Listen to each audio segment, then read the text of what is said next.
Hello everyone. हम औसत प्रत्याय दर विधि के अंतर्गत पहला जो था हमारा प्रारंभिक विनियोग पर औसत प्रत्याय दर विधि का अध्ययन हम पिछले लेक्चर में कर चुके हैं। अब इस लेक्चर में हम औसत विनियोग पर प्रत्याय दर जो दूसरा है उसका अध्ययन करेंगे। ये विधि जो है वो पहली विधि से थोड़ी भिन्न है।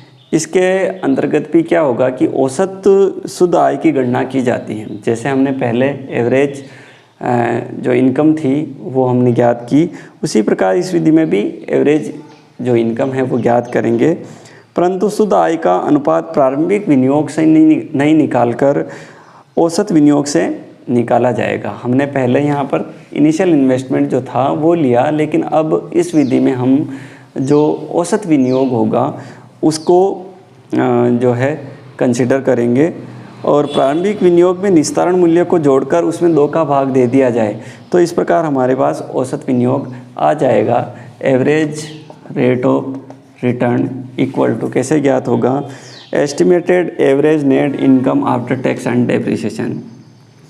Estimated average net income after tax and depreciation divided by average investment into 100।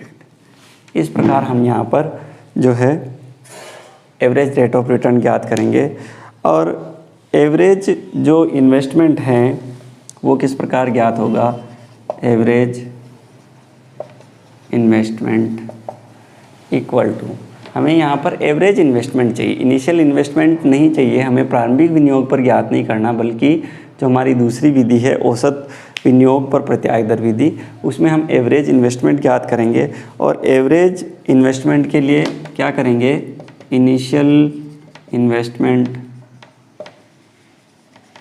Plus scrap value. जो प्रोजेक्ट का स्क्रैप वैल्यू है, प्रोजेक्ट समाप्त होने के बाद उसको बेचने से जो मूल्य प्राप्त होगा वो स्क्रैप वैल्यू डिवाइडेड बाय 2। और यहाँ पर हमें डेप्रिसिएशन की भी ज़रूरत पड़ेगी, तो एवरेज डेप्रिसिएशन किस प्रकार ज्ञात किया जाएगा, average depreciation equal to initial investment हमने जो किया है वो minus scrap value divided by project की लाइफ जो है वो उससे हम भाग दे देंगे, लाइफ ऑफ प्रोजेक्ट। ये कर देंगे तो हमारे पास आ जाएगा एवरेज डेप्रिसिएशन। माना कि कोई मशीन है, उसकी लागत 10,000 है और उसका जो जीवन काल है वो 10 वर्ष का है और स्क्रैप वैल्यू 1,000 है, यानी 10 साल बाद में उस मशीन को हम बेचेंगे तो हमें 1,000 रुपये प्राप्त होगा। और तो यहाँ पर एवरेज डेप्रिसिएशन हो जाएगा इनिशियल इन्वेस्टमेंट यानी 10,000 minus scrap value 1,000 divided by life of the project यानी 10,000 में से 1,000 घटाएंगे 9,000 में 10 वर्ष का भाग देंगे तो इस प्रकार आ जाएगा हमारा 9,000 जो रुपये हैं 900 रुपये जो हैं प्रति वर्ष का डेप्रिसिएशन आ जाएगा। अब हम एक प्रैक्टिकल प्रॉब्लम लेते हैं इस विधि पर आधारित।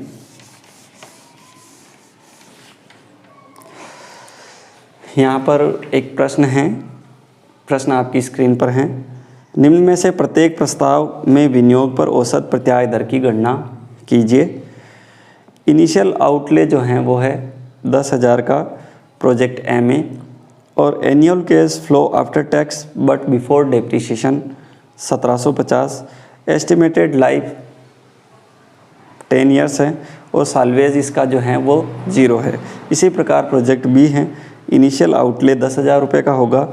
Average cash flow after tax and before depreciation, पहले 5 साल में 2,000, अगले 5 साल में 1,500, इसका भी निस्तारण मूल्य 0 है। प्रोजेक्ट सी है, उसमें annual cash flow after tax before depreciation 1750 है। एस्टिमेटेड लाइफ 10 वर्ष है इसकी भी और साल्वेज वैल्यू जो निस्तारण मूल्य है वो 4,000 रुपये है। तो अब हम जो है दूसरी विधि है हमारी एवरेज इन्वेस्टमेंट पर रिटर्न ARR औसत विनियोग पर प्रत्याय दर विधि का जो दूसरा चरण है उसके माध्यम से हम ज्ञात करेंगे। तो यहाँ पर सबसे पहले प्रोजेक्ट ए के लिए rate of return equal to annual cash flow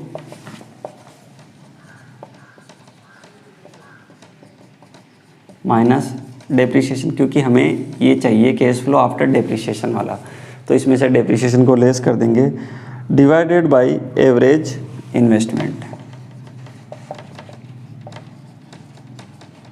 औसत जो हमारा विनियोग है उससे कर देंगे हम इंटू 100। तो यहाँ पर हमारा जो प्रोजेक्ट ए का एनुअल कैश इनफ्लो है वो है 1750 माइनस डेप्रिसिएशन, चूँकि ये जो हमारा प्रोजेक्ट है उसकी जीवन काल जो है 10 वर्ष का है और हमारा विनियोग 10,000 है। साल्वेज वैल्यू जो निस्तारण मूल्य 0 है, इसलिए 1,000 रुपये होगा, divided by average investment. Average investment ज्ञात करने के लिए हमें क्या करना होगा, जो मशीन का लागत मूल्य है उसमें स्क्रैप वैल्यू जोड़ के 2 से भाग देना है। तो यहाँ स्क्रैप वैल्यू है नहीं और लागत मूल्य 10,000 है, तो 10,000 जो है उसी को हम 2 से डिवाइड कर देंगे into 100।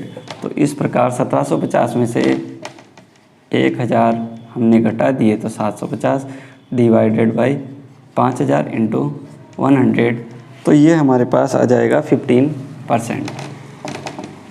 Average rate of return of project A equal to 15%।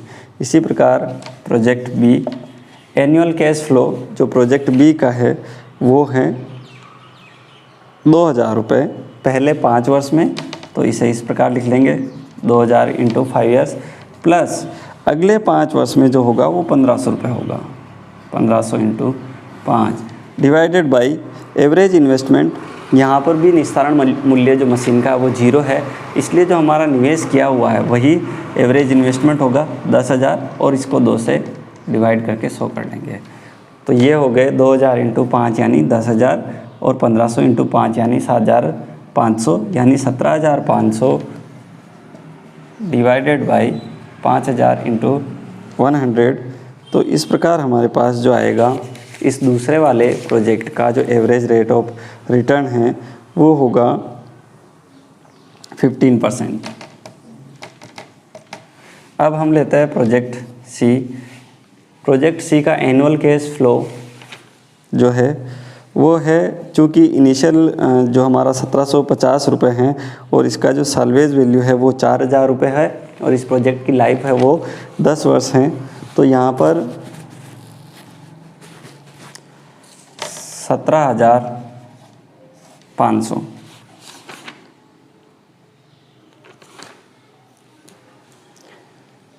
Divided by 10 minus 10,000 minus 4,000, ये 4,000 इसका स्क्रैप वैल्यू है, डिवाइडेड बाई 10, ये 10 वर्ष का है और इसका जो एवरेज इन्वेस्टमेंट है 10,000 प्लस इसमें स्क्रैप वैल्यू जोड़ के 4,000 डिवाइड बाई 2। तो इस प्रकार इसको हम सोल्व करेंगे तो ये हमारे पास आएगा 16.43%।